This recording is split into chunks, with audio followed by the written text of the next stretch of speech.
Hello, and we are back with Kingdom Hearts, and we will be heading off to our next world.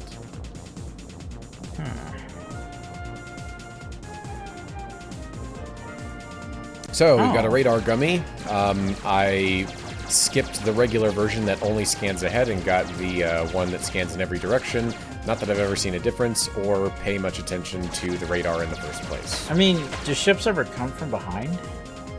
Nope, because there's no way to really look behind or react to them. Well, I mean, I guess they...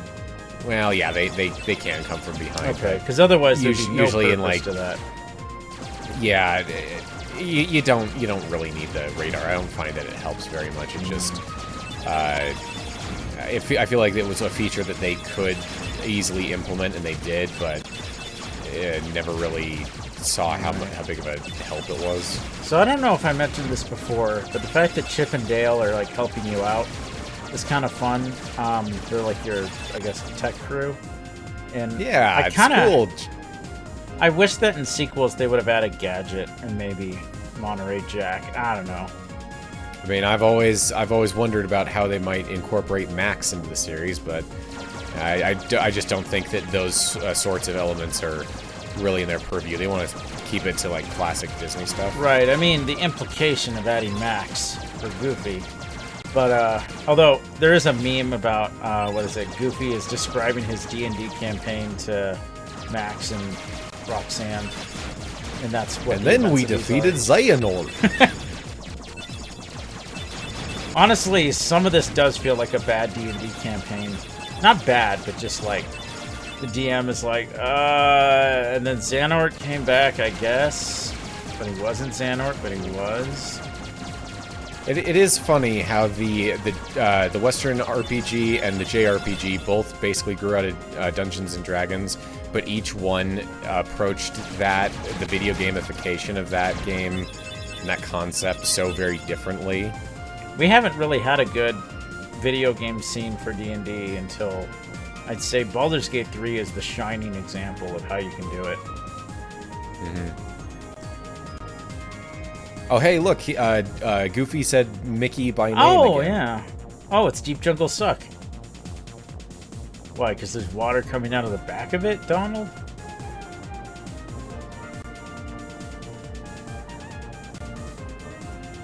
I mean, Riku and Kairi could be in a lot of different places, Sora. Yeah. I mean... Did you check your butt? I guess this is the first world that they've come across. Yeah, that's true. I mean, it isn't clear if these are just the only worlds in range they happen to come across, or if they are passing by a whole bunch of other worlds along the way that we just don't I never thought see. about that. I mean, like, the walls between the worlds, are they, like, kind of still in the process of failing, or are they just all gone? The Ansem reports go more into that, but basically, when the Heartless start to invade a world, the first thing is that the walls come down, and it in the form of a meteor shower, and then the Heartless invade and go after the world's heart. I will posit that some worlds we might have encountered were lost to the darkness already, had, you know, they not been taken. Oh, I mean, if we hadn't intervened, like, part of the reason we're going to these worlds is to make it so that they don't fall to darkness. Right. I'm just saying that, like, maybe had, you know, none fell that, and the walls were, you know, we could travel, that there'd be something between some of the ones we've been to that just isn't there right now. Oh, we're passing by empty space where a world used to be? Okay. A regular... What's the name of that planet? Alderaan? Thank you. I was like, Coruscant. That's wrong. That's wrong. Not to be confused with the other... Oh, yeah. We got... What is this? Saber? Sabor? Sabor. So similar to Leon, you can either win against Sabor, or the game will continue after your HP drops to a certain point. And this cutscene will be slightly different depending on which one. But I beat him. This is not a hard one. It's more of a technicality, but yeah. Oh. There's your boy. We both thought to say the same thing. Oh, man. We've been doing this too long. So I remember first encountering this world when I played it for the first time and being kind of disappointed that it was Tarzan, because the whole jungle thing didn't really do anything for me. I was like, man, I wanted... I could think of a lot of other Disney movies that I would have wanted to visit instead. And it's funny, thanks to the licensing, we'll never most likely get him ever again. Yeah, so almost certainly the reason why they decided to put Tarzan into this game is because this game came out in 2002, the Tarzan animated movie came out in 1999, and Disney still had the license from that. Although exactly the nature of the legal problem surrounding this isn't clear. I want to say that I heard the full unabridged version at some point. But it's something about, like, I think Disney thought that the license extended to the game and probably argued that it did, but then the estate felt that it didn't and felt as though it being incorporated in this game was pulling a fast one on them. Right. Oh yeah, there's Kyrie again. And basically, the deal is that Disney can re-release this game complete with Tarzan however and whenever they want, but trying to make more games referencing this world is a non-starter. Yeah. Something the license is... Yeah? Sorry. His loincloth looks wrong. Like, something about it looks... glitch? Anyway, sorry to interrupt. No, you're fine. Real quick, at one point, there's concept art of Sora wearing a loincloth. Oh, I don't need to see that. Yeah, they were wise to go away from that. But yeah, Disney certainly isn't going to try and get the Tarzan license again just for Kingdom Hearts' sake. Yeah. They probably wouldn't want to wade into the legal battle even if it was cheap. It's probably easier for everyone that they just forget it. And besides, this was never the most well-liked world in Kingdom Hearts 1 to begin with. Yeah. I didn't say it at the time, but the back shot with Tarzan showed off a lot more cheek than I remembered. Surprised they got away with that. Gummi. Yep. So is it called Gummi blocks because it looks like it's made of gummy?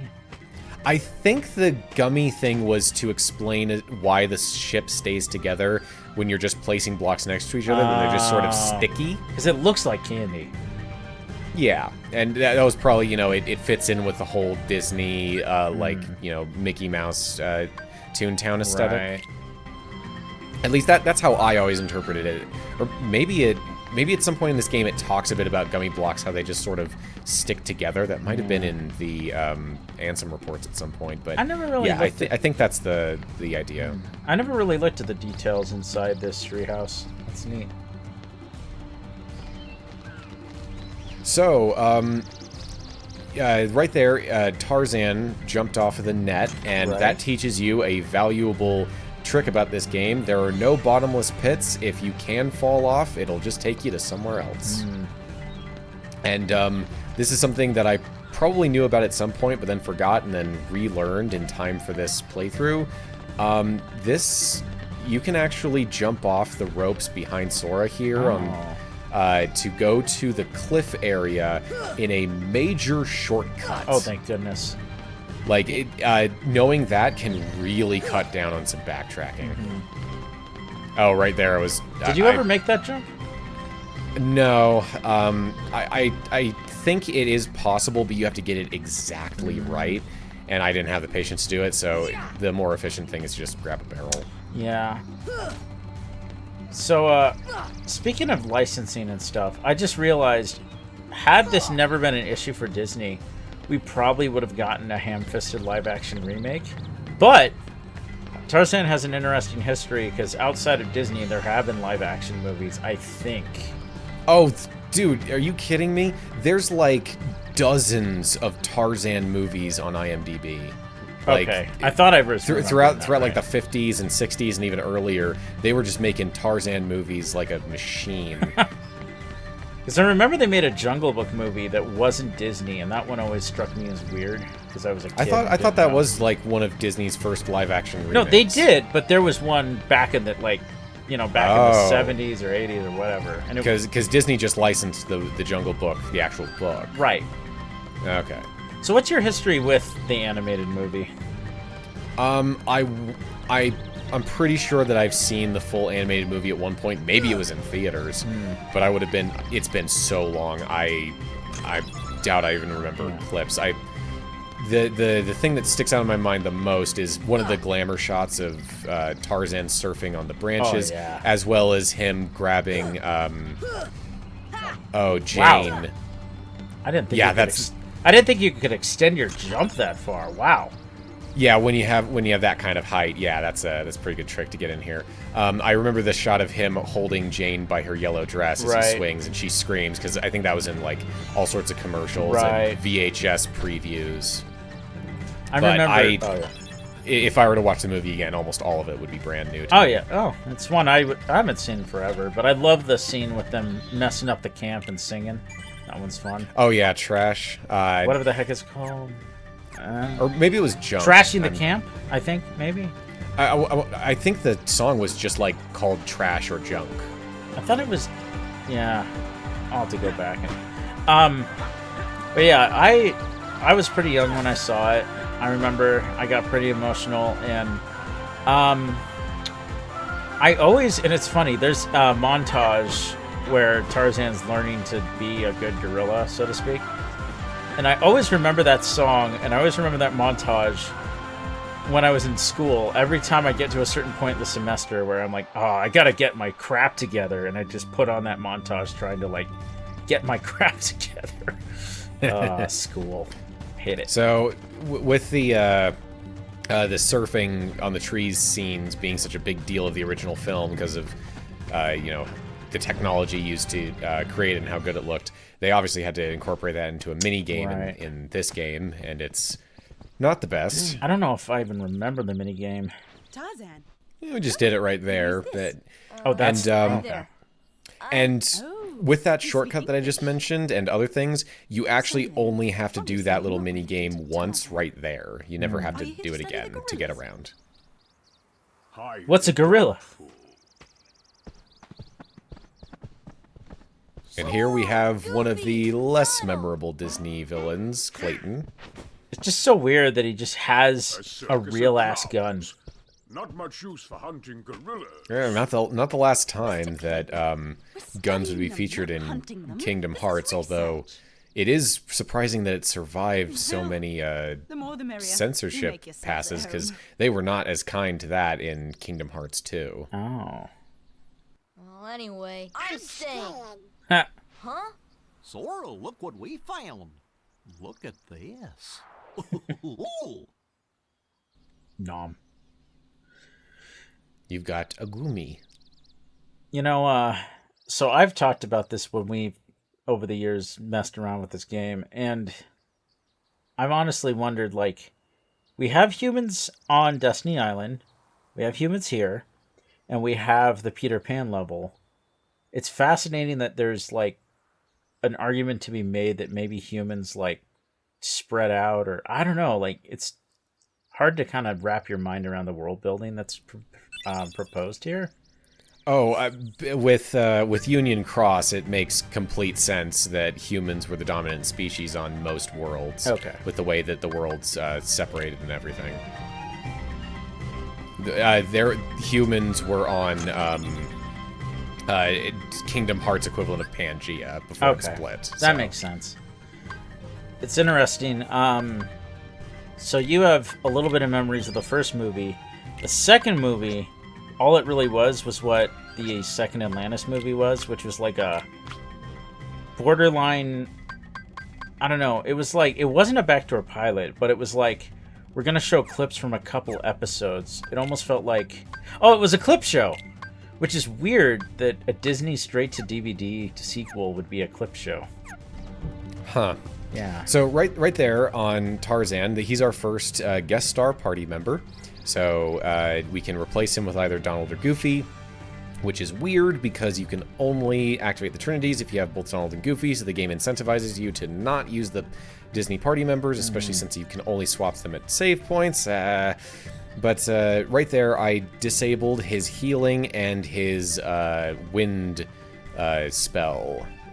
The reason why I did that is because at this stage of the game, his healing honestly doesn't help too much. He burns through MP too fast, and since I don't have Cure, it's honestly better for me to just manage myself using potions than try and leave it up to him. He kind of hits hard, so it's better to just have him use his MP for hitting things, and the wind armor is just a complete waste of MP. It uses up way too much, and he's never going to use it at an opportune time or on an opportune target. I do find it funny that Tarzan has magic at all. He must have learned from the wise wizard gorillas. I mean, I think they, for the Disney party members, they tried to make it so that it's not really magic, but it has a similar effect, but it's something that they just would have learned. Because he doesn't know Arrow. He knows, or he doesn't know Cure. He knows Healing Herb. I see. So they kind of try to integrate their skill set into what they would reasonably know, even if the effect is just Final Fantasy magic. Okay. It's interesting because I was joking about the gorilla wizard thing, but it reminds me of a fanfic that if it doesn't exist, I really want to write, which is Tarzan meeting the cast of The Lion King since they're both in Africa. Yes, Africa's gigantic, I get that, but, you know, he knows how to speak animal, and those are animals, so it'd be a really interesting interaction. Beauty and the Beast T-set. Oh, yeah. This is basically just porting over that same Easter egg from the original film. Oh, yeah, I forgot about that. I can't believe Mrs. Potts is dead. So, despite the fact that Deep Jungle, for all the legal reasons mentioned before, has never been so much as hinted at or referenced in any later Kingdom Hearts game, there was an image of this world's Keyblade found in the files for Chain of Memories, indicating that maybe the legal issues hadn't quite caught up to them by the time that game was in development, or that they had some hope that they would be worked out, or that they just did it just in case. But regardless, this is the only world that didn't make it into Chain. I see. That's interesting, and it makes sense. So, did you say why you didn't go to the Colosseum first to get Thunder? Basically just for pacing reasons. Obviously, I was always going to go to Wonderland first. That's just the way things work, but... Excuse me. I didn't want to be... For the sake of the pacing of the playthrough, I didn't want to be, like, jumping from world to world to world to world and, you know, doing gummy routes and having to fade cut too much. Like, we'll be doing plenty of that later. For this first part, I wanted to have it be a pretty focused thing, so I'm just like, okay, I'm gonna fly to Wonderland, do all of Wonderland, fly to Deep Jungle, do all of Deep Jungle, then fly to Olympus, and then once that's done, it's one straight flight to Traverse Town, and then we don't have to worry about that too much because then we'll have Warp Gummy. Nice. So that was Hollow Bastion, right? That was not. That was supposed to be like Buckingham Palace, I believe. Or maybe like Versailles, but Sora saw it and was like, hey, wait a second. This castle thing, which Sora's never seen a castle before. Yeah. He's grown up on the island his whole life. Well, he's like, this is somehow piquing my memories. Hey, I thought... That leaves just one place. Young man, we've been in this jungle for some time now. But we have yet to encounter I can't take anything with Goofy in it seriously. I'd wager so this world is pretty good at integrating Sora, Donald, and Goofy into the plot. Really, Mr. Clayton. And it's not. It doesn't seem to just be a straight recreation of the film. You know, that Sora, they're not just following along with the original plot and trying to keep outside influences out. You know, Clayton's like, "Hey, kid, we're trying to find these friends of yours, but you gotta help us out here." Tarzan, go see Kerchak. Kerchak? He must be the leader. Perfect. I'll go along as an escort. After all, the jungle is a dangerous place. Oh no, his texture flipped. Oh. It's interesting that both Tarzan and Kerchak have a triangular head, when generally in Disney movies the triangular guy's the villain.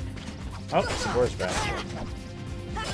Yeah, so some of these additional fights against Sabor are scripted, but at some point you'll just get to a point where where I believe it's actually a she, will just come out and attack you. It's so randomly. Annoying. It's so annoying.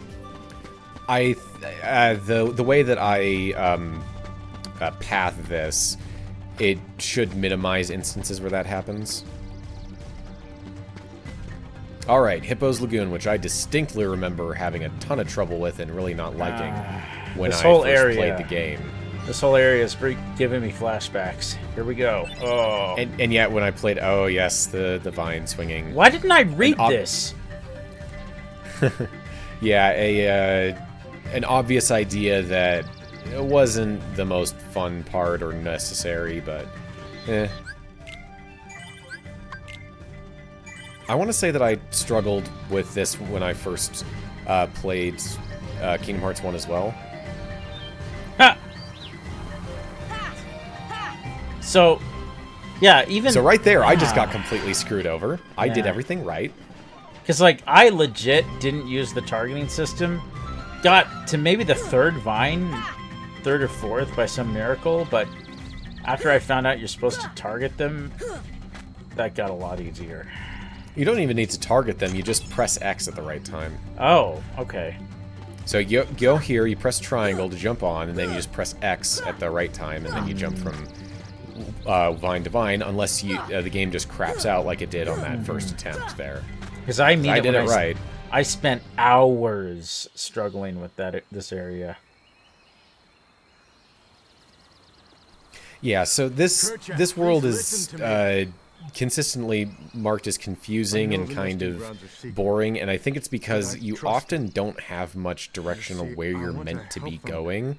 Like, yeah, we know that we're supposed to meet Kerchak, but we don't know where we're supposed to be doing that.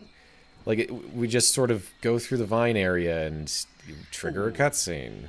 And this persists through the world. We just sort of go places and things happen, and I'm able to get through it because I was following a step-by-step guide, and all of the times I've played it, I've built up some memory on these things. But for someone just stumbling across this, I can imagine that this world is kind of frustrating. It was maybe so not frustrating. But no, that's a good word for it for me. It's not hard. It's just like you're like, it's obtuse. Where am I supposed to go next? It's horribly obtuse. Obtuse, yeah.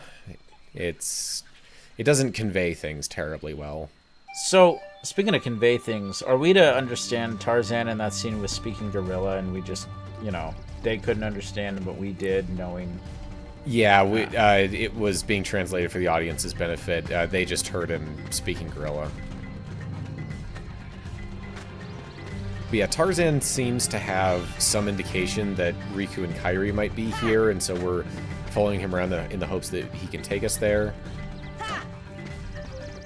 Oh, that'll help the flower. So, yeah. Is there a mod to have 4 people in your party? I don't think that anyone has ever made a mod to that extent.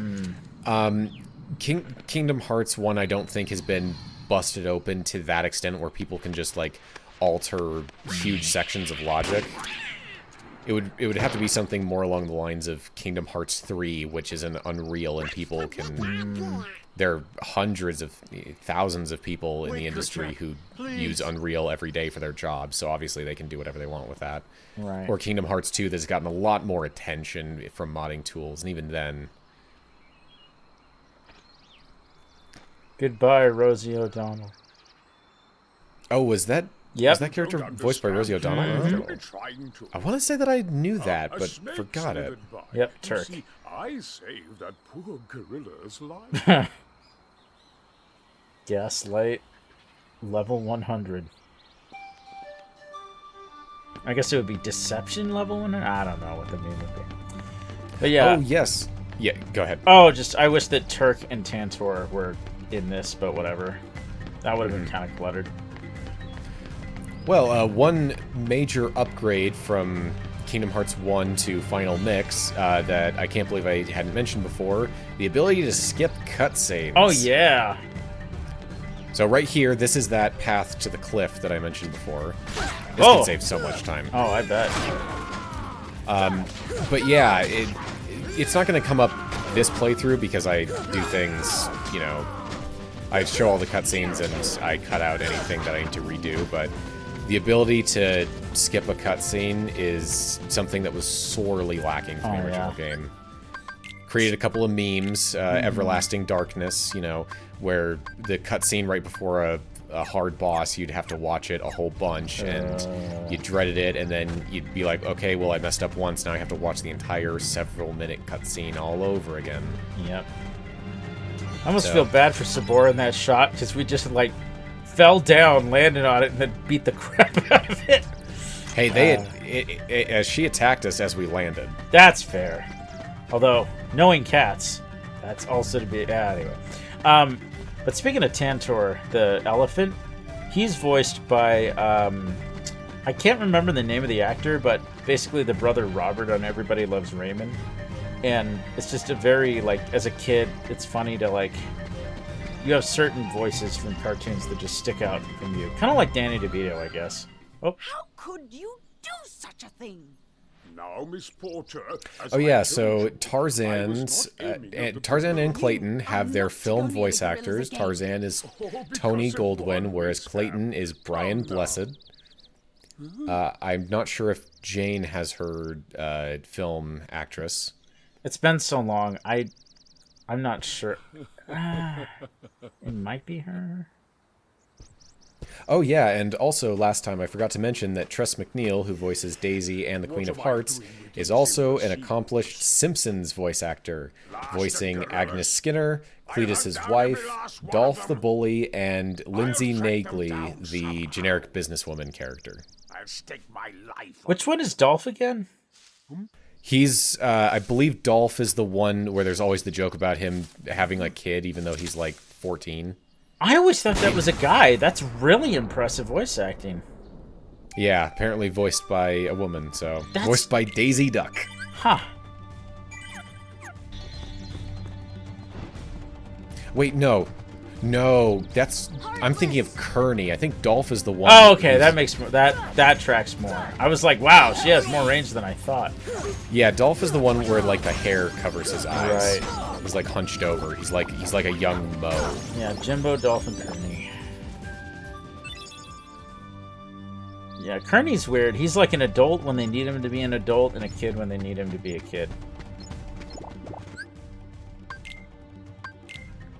I do like that they have themed heart lists for the worlds.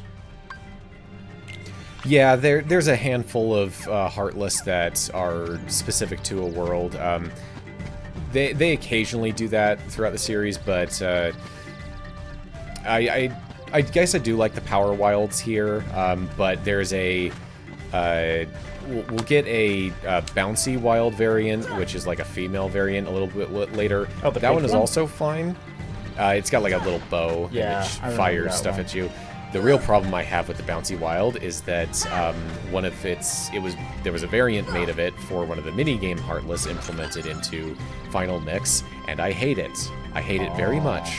We will get to that later, but I hate sniper wilds. I hate them. So I actually didn't know you could get these chests like this. Yeah, it's just some kind of tight platforming. You have to time it pretty accurately, but it's totally doable at this point. So I lied. I actually do have Jane's voice actress. It is a recast. She is voiced here by Nia Kelly. She was voiced by Minnie Driver in the film. She's doing a pretty good job. It had me wondering. I mean, I don't remember Jane's voice from the film at all. I would have to watch it again. I do, but only in a couple scenes. There's one thing I noticed is they had a globe with our world on it. Well, yeah, this is supposed to be like set in Victorian era our world. It's just kind of whack. I mean, I know this movie is, but yeah, like I said, the world building's kind of weird that way. I mean, hey, we will go to actual London later. Right. It's almost like the Earth itself broke into pieces. Which means Does that mean there's a world out there that's just Australia for the rescuers down under? Oh no. That would be a weird one. I could see that maybe working.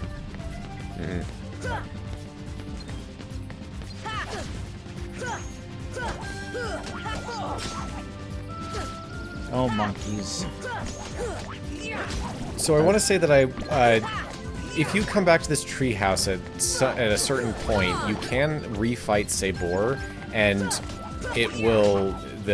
she will break new holes in the treehouse, and those will be permanent holes. Ah. And I want to say that you want to do it because it makes one optional side quest a bit easier. But I didn't manage to do it, and I didn't want to bog down the playthrough by trying it a whole bunch. So how are you meant to get to that boat? Either doing what I did or waiting until later in the game where you get an ability that would make it really easy to get over there. Oh, right, that one. Yeah, I didn't revisit Worlds if I could, if I could help it.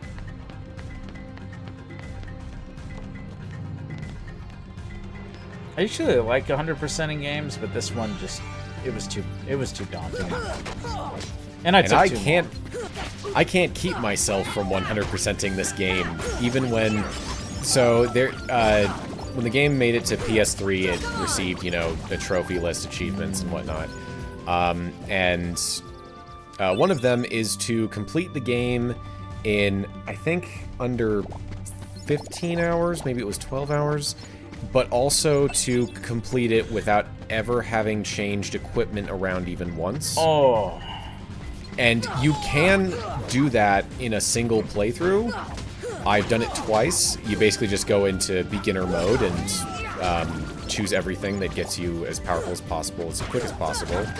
And even when I do that, and I always do it immediately, both times I've done it, once on PS4, once on Steam, I've done it immediately after I did another playthrough, and I was just like, I just want those achievements. That would honestly make for a pretty interesting YouTube video to talk about how the difficulties of it, unless there isn't as much there as I think there is. Not too much. It does get a little bit more difficult as time goes on, and you may need to do a little bit of grinding. But and even when I'm playing the game immediately a second time immediately after playing it once, I still just can't help myself after getting those achievements from going back through and getting everything.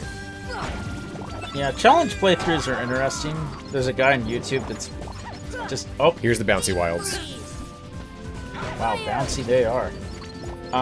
But yeah, he's been challenge running Pikmin in various absurd ways. But somebody else made a video of how many Pikmin can you kill, sacrifice through a playthrough. And I haven't watched it yet, but I'm just like, man, it's always funny to see when content creators, they start just scraping the bottom of that barrel. I mean, we know what happens when an extremely dedicated fandom is led to believe that they might be getting content in the future, and they go crazy. Isn't. Thank you, Batman Arkham subreddit, for being the grandest impromptu social experiment ever. Anyways, we will see you next time with more Kingdom Hearts.